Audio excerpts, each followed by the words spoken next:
क्या आपको पुलअप्स करने में मुश्किल महसूस होती है?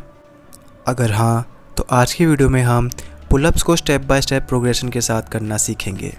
पुलअप्स एक बॉडी वेट एक्सरसाइज है जो आपकी back, arms and shoulder muscle को स्ट्रेंथ करने के साथ साथ आपकी ग्रिप स्ट्रेंथ को भी इंक्रीज़ करता है।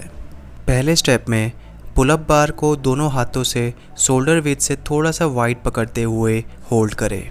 इस मोमेंट को हम डेड हैंग कहते हैं, जिसमें आप पुलअप बार को मैक्सिमम टाइम के लिए होल्ड करते हैं। इस मोमेंट को तब तक रिपीट करें जब तक आप पुलअप बार को एटलीस्ट 10 सेकंड्स के लिए होल्ड कर पाते हैं।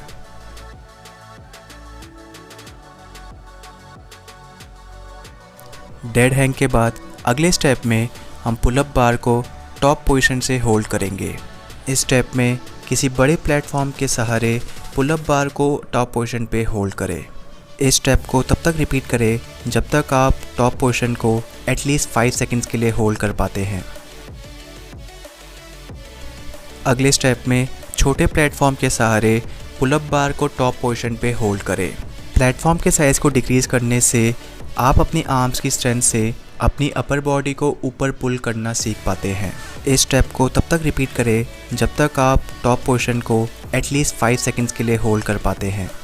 अगले स्टेप में अपनी बॉडी को ऊपर पुल करने के बाद स्लोली नीचे डेड हैंग पोजीशन पे आएँ।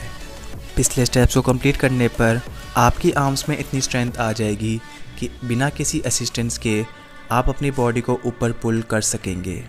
किसी भी एक्सरसाइज में पोजीशन ए से पोजीशन बी पे आने पर हम उसे पॉजिटिव्स कहते हैं, वहीं पोजीशन बी से पोजीशन ए पे आने पर हम उसे नेगेटिव्स कहते हैं। इस स्टेप में नेगेटिव्स को एटलीस्ट 3 to 4 सेकंड का टाइम लेते हुए परफॉर्म करें। इस स्टेप को करने से आप ना ही सिर्फ पुलअप्स को कंट्रोल में परफॉर्म कर पाते हैं, बल्कि साथ साथ आप अपनी बैक मसल्स को इफ़ेक्टिवली ट्रेन कर पाते हैं। अब बात करते हैं कुछ कॉमन पुलअप मिस्टेक्स के बारे में। अगर आप अपनी चिन को पुलअप बार के पास नहीं ला रहे हैं तो आप एक्सरसाइज को full range of motion perform नहीं कर रहे हैं। सेकंड मिस्टेक है not going full way down. अगर आप बी पोजीशन से वापस ए पोजीशन पे ना आके हाफ वे ही ऊपर चल जाते हैं तो ये भी हाफ रैप कहलाए जाते हैं। थर्ड मिस्टेक है टू मच स्विंगिंग। अपनी बॉडी को स्विंग करके मोमेंटम के थ्रू पुलअप्स करने से आपकी मसल्स पे प्रॉपर इफ़ेक्ट नहीं पड़ता है, एंड इस तरह स्विंगिंग मूवमेंट से पुलअप्स करने को हम चीट पुलअप्स भी कहते हैं। सो इन मिस्टेक्स को अवॉइड करते हुए एंड पहले के सभी स्टेप्स को सक्सेसफुली कंप्लीट करने पर आप प्रॉपर पुलअप्स परफॉर्म कर पाएंगे। पुलअप्स को आप अपने बैक वर्कआउट में ज़रूर शामिल करें। स्टार्टिंग वीक्स में 5 to 10 पुलअप्स का एम रखते हुए अपनी स्ट्रेंथ के अकॉर्डिंग प्रोग्रेसिवली आगे बढ़े। And throughout the pullups आपका प्राइमरी फोकस आपकी बैक मसल्स में होना चाहिए। एक प्रॉपर माइंड मसल कनेक्शन आपकी एक्सरसाइज को कई गुना इफ़ेक्टिव बना सकती है। Now it's your turn to perform your first pull up.